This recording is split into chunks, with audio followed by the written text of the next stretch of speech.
December 22nd, 2024. Progress update.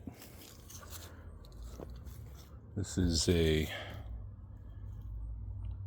white oak, Monterey oak, and I had to cut this one back. I cut it back right here this spring. I think it was April, maybe March, and it grew easily 2 feet in that time. The dogs had broken it. They were playing and they ran over it. So it is what it is. Had to cut it back, but it sure recovered. Nice work. Some sort of boxwood here. Maybe an American boxwood. Good looking shrub. Kills it. Needs no water, no care. Nothing. Can't believe how big this thing got since I've been here. Same here. Planted this tree 1.5 years ago. It was 2 feet tall. Now it's 8 feet tall. 3 feet a year. Cedar elm. Yes, no leaves on it, but you can see how big it is. Holy moly, thing got big. 2 years. Some people say the cedar elm's a good shade tree. I disagree, really. It loses its leaves too early. So when we do have hot Texas springs, there's no shade. You know, this is looking pretty good over here. Done a lot of work out here. And overall, it's definitely better than it was when we moved in. Definitely.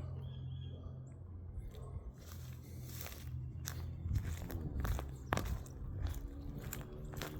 little bit of a screen going on here. Cherry laurels. A whole bunch of them. Yeah, they're getting big now, finally. Finally getting to that sort of third tier where there's an actual screen. You know, there's no screen at the top. This kind of second level, there's minimal. And then here, there's a heavy screen, right? So we're looking for that growth here. Probably next year. Same thing here, probably next year. Eve's necklace here.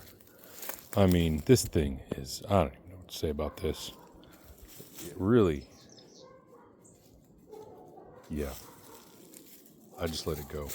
I do think this is one of those plants that is made to grow up through others. I have another in the side yard, and that one, it's very thin, they're very frail, they don't really develop strength. I believe that this thing is supposed to wind itself through other shrubs like that. I don't know that I'll get another one. I mean, maybe, but why? Gosh. It doesn't really seem to add a lot of value, to be honest. I'm sure there's something on it. I come out here and look at this plant every day. I never see any bugs on it. There's never, if it looks like a seed packet, like sometimes you'll see them on the back of leaves like this. It's not a seed packet, it's a dead spot.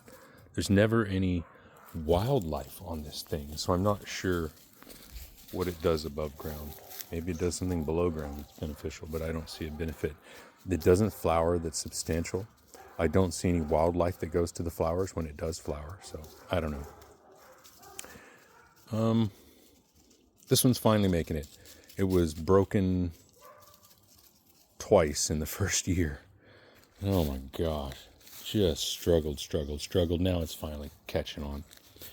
And this is a great control for what happens when you actually don't water a second year shrub in Texas. This is only its third year, but I didn't water it in the spring because I was watering it between here. I put a little hugelkultur action underneath here, so there's like sticks and stuff, and you know, kind of dug out underneath there, piled dirt on top.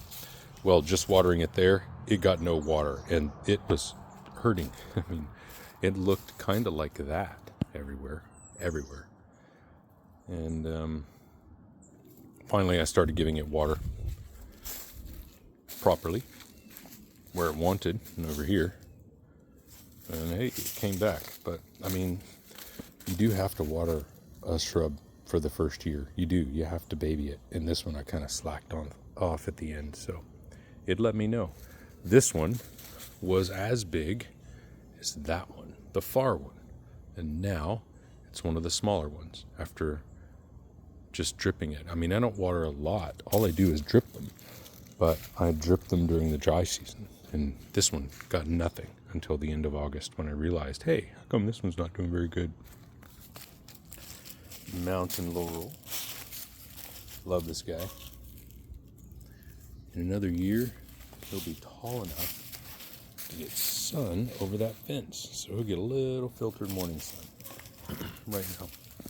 Gosh, can you believe this is a 4th year plant? I mean, my goodness, it was planted by seed by Crystal, a friend of mine who's no longer with us. And so I try to take good care of it out here, which means leaving it alone, basically. I try to leave it alone.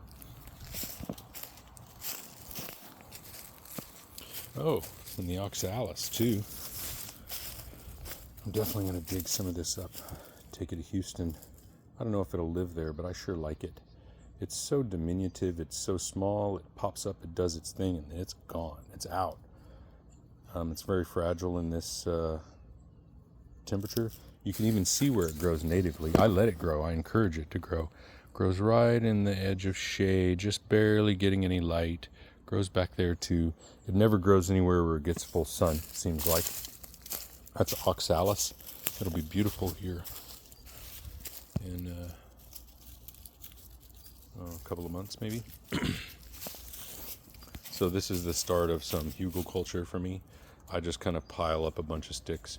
I have done experiments how you're supposed to do it the right way. You're supposed to get a rotten log, split it, blah, blah, blah. You're supposed to put it under there.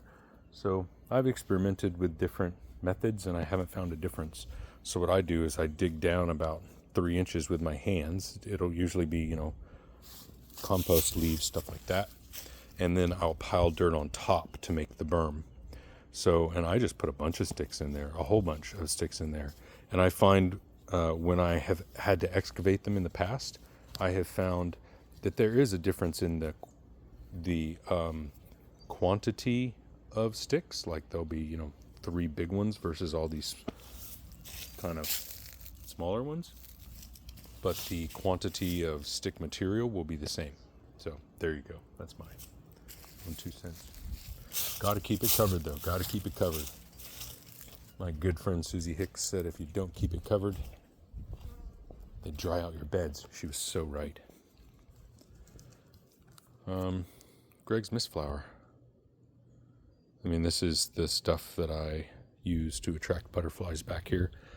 There's a big patch of it separated by some lava rock, and then sable minor, spikies in the background, kind of like that. This is an edible. Gosh, I can never remember what it is, but not only is it edible to me, but the caterpillars in the yard love it. So if I ever find any stray caterpillars, I'll put them in there. If they don't like it, they can drop into the Greg's Mistflower. Amaryllis right here. This amaryllis is for years just kind of hung on and hung on. I don't know if it's in a bad spot. I don't know, but I think I'm going to finally just move it to Houston. Get it out of here. This drain here is I put in years ago. Still functioning. Still does great. I come out here during floods and look at it, but it's covered. The thing is, this coverage is thatch, which really slows down all the water. It's been wonderful for the erosion. This plant is endangered. It is a big red sage, and I understand why it's endangered. I think the only way it survives is by being low to the ground, because this is how it lives. It grows in rosettes. I mean, it expands a little bit, but not really, and the rosettes take years to get this big. That is a 12-month-old rosette right there. I mean, it just doesn't grow very big very fast. Deer eat it. I think its only way to stay alive is to hide. So, yeah, I've got some here. Keep it in the backyard so that the deer can't get it. And I'm really trying to propagate it in Houston, but gosh, it's so finicky.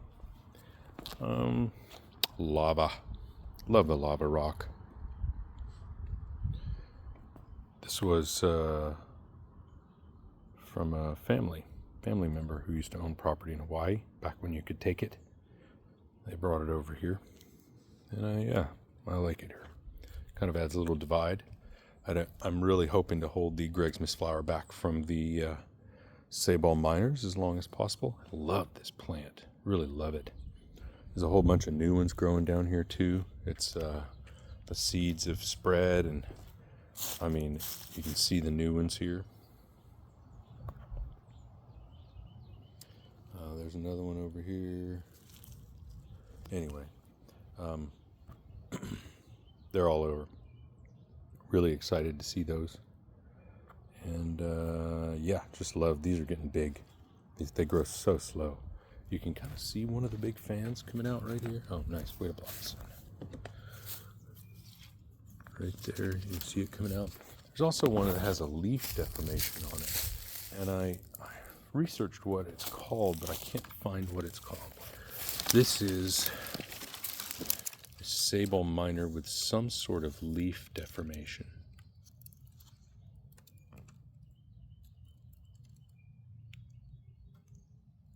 I don't know what that is.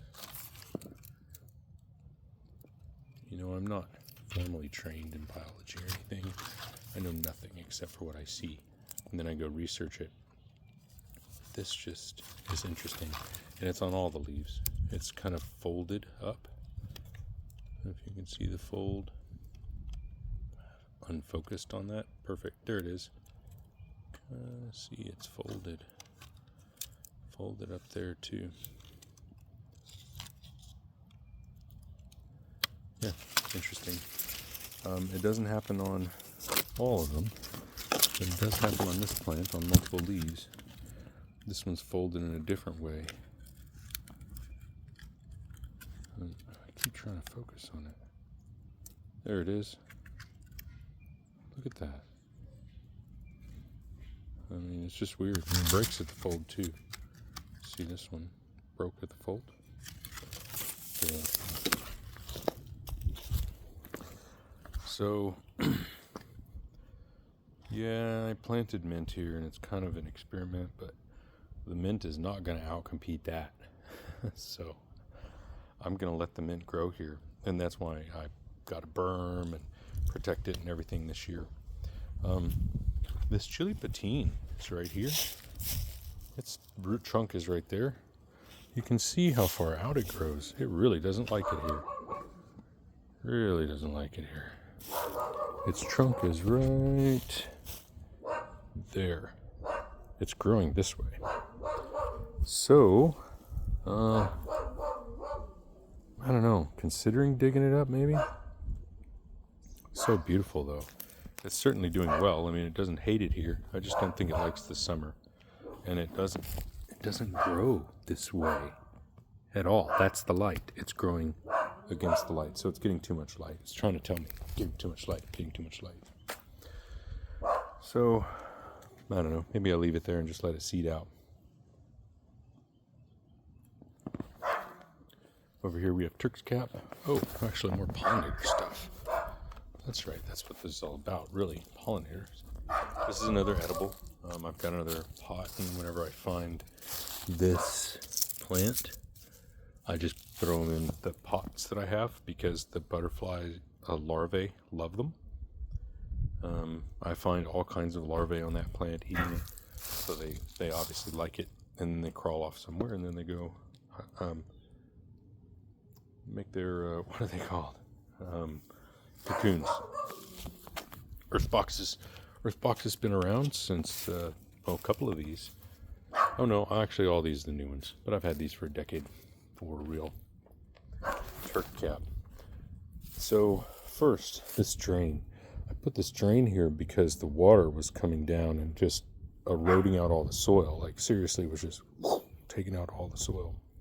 So I put a whole bunch of rocks, these kind of rocks here, several 5-gallon buckets, because it extends out this way, just to slow the water down, and it really worked. The water still drains this way. It doesn't overflow, but it just comes slowly, much more slowly. And that allowed for all of this to come in. So this has been easily the most successful succession planting I've ever done. This is spiderwort. Spiderwort underneath there growing by the thousands, for real, by the thousands. And then there's Turk's cap. The Turk's cap is on its way out. You can see over here what it's all going to look like very soon. It's all going to look like that. Look at all the baby spiderwort. These are first years. I just took the seeds last year. I took the seeds from these ones. Actually, you can see the divide. You can see last year's plants. They're kind of healthier there versus the new ones. Yeah, you can totally see that. I seeded out all this area, and wow, did it take well. This is a great succession planting because as these are going out, these are coming in, and they last about as long. The spiderworts maybe last about a month too long, but maybe that's how it's supposed to be. Maybe I just don't know what I'm talking about. Yeah, I've never really talked about this irrigation system that I've installed.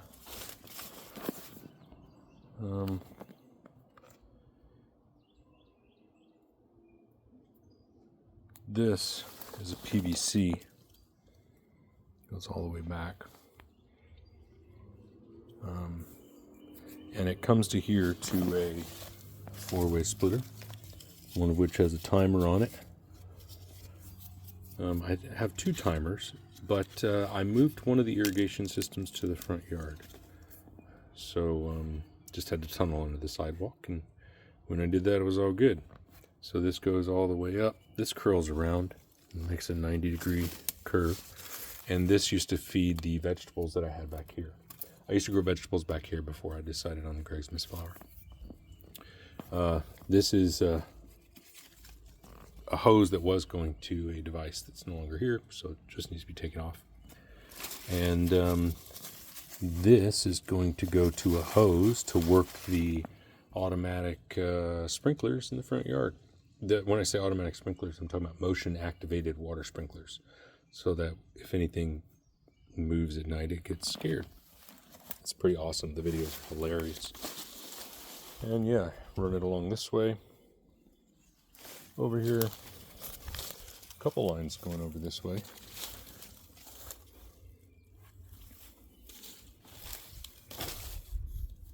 And then they run into here. They just kind of break off here. Under here I have PVC. There's a PVC pipe right here. And I wanted to make sure that this was mostly in PVC as much as possible.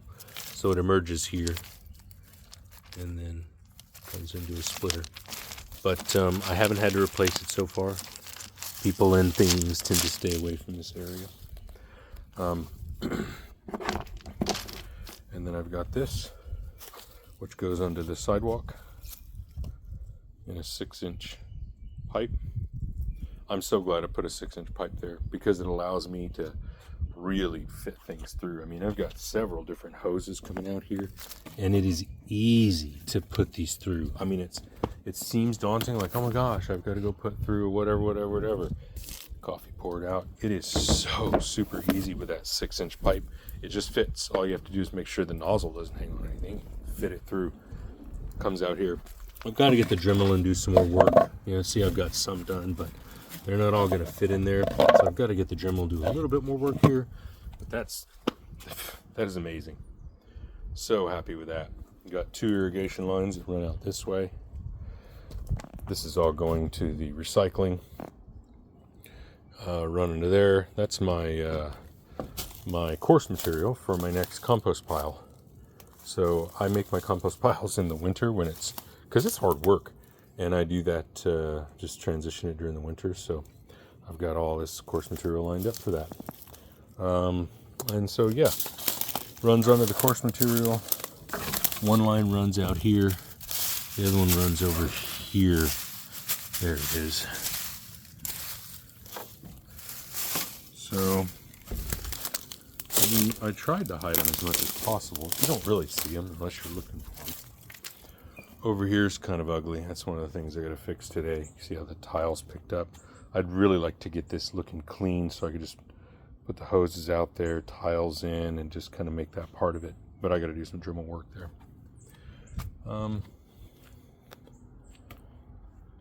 Path I put in. This was a recommendation I took from a well-known landscaper. And ignore this. This is one of the projects I've got going on. But she said make a path back here. Like people are going to want to get from here to here, and they're going to make one, or you're going to make one. But she said don't make it straight. Make them have to walk through the garden. And she said make it an arch. So I did that, and it turned out pretty good, I think. Turned out okay. Dog for scale. Hey Ivory, say hello. Yeah, so the path worked out okay. The stones worked out really well. We had a septic issue, and this is where the septic came out. So underneath here, he had to dig out a bunch of stuff here and dig out a bunch of stuff over here. I think the other one's over here somewhere. There it is. Hear it. And so what I did is I just went and got a casing put over it so that they don't have to dig it out again, so that it's just, if they have to access the septic, it's easy to access. Now when limestone freezes, it tends to break off in sheets, and so I just took the sheet of limestone, put it here, and I mean, it just kind of blends, right? Like you see it if you're walking past it, but if you're not, you don't even notice it, really. It just kind of blends in. And I try to go like that, kind of, maybe a little bit, something like that. I don't even really think you notice it, maybe. Okay. See, now I screwed it up. Now I gotta make it right. So, this was all grass when I got here. I've done a lot of work back here. Enclosing that, creating all of this. This Turk's cap is it's a different Turk's cap. It doesn't grow tall. Most Turk's cap will grow taller than this by now. This is December after all. This Turk's cap falls over. You can see that it just grows thinner. I've had Turk's cap that I buy from a market or a store here, and it's thicker. This Turk's cap is thinner, and I like it better as a ground cover. So, when you have Bermuda, you have to redefine ground cover, because Bermuda will eat up a lot of stuff. Bermuda will not eat up this if it's thick. You see this is eating up the Bermuda. You can see it once it got established, right? I mean, it's coming out this way. The Bermuda is toast. Bermuda doesn't stand a chance in here. Over here, I do have to pull it only where the Turk's cap is weak, because the Turk's cap will outcompete the Bermuda. It'll get thicker. It looks pretty thin right now because, again, it's going out. It's December, right? It's going out. But typically, this is thick. Thick. You can't see in there.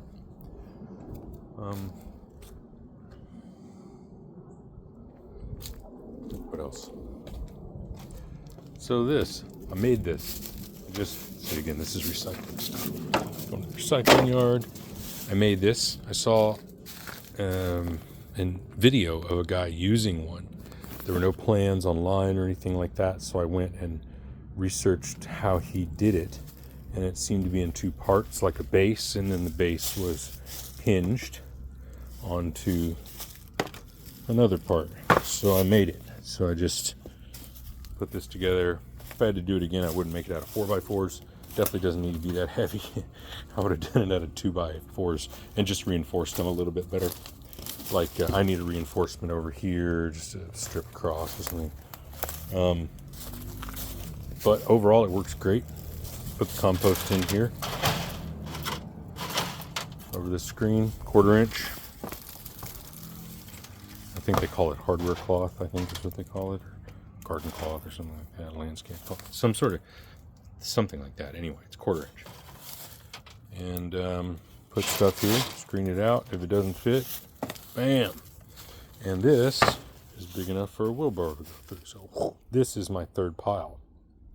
I used to have, in the past, I had 3 compost piles back here. I had 1, 2, 3, And then I realized that there's so much more material that goes in the first pile than needs to go in the second pile, and then so much less material that goes from this pile into this pile. My third pile was, routinely only half of one of these. So instead of doing that, I will put it into 5-gallon buckets and put it throughout the yard wherever I need it. In the garden if I don't have anywhere to take it. But I take a wheelbarrow under here.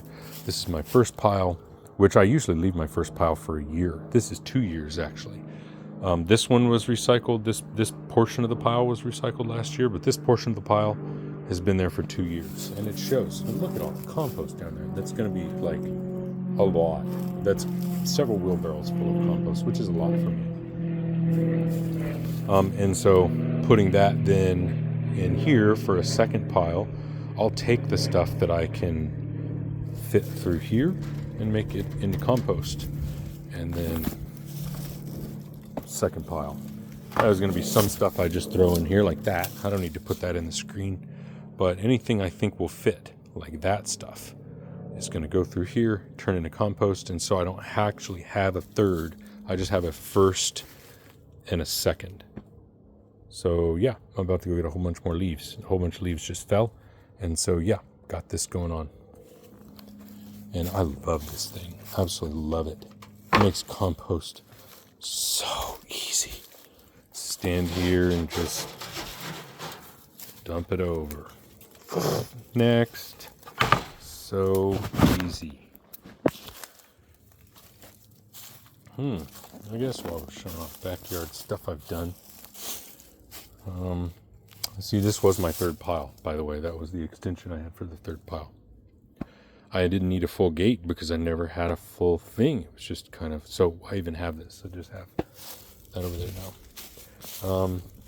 I realized how much wood I was going to need when we had a huge snowstorm and power went out for 5 days and there were brownouts and everything like that. And the thing I ran out of was kindling. This, small stuff. So now I have like, oh my gosh, I use a handful of that every time. There's so much there. It's 5 years worth of kindling right here. It even goes under there, as you can see. There's so much kindling.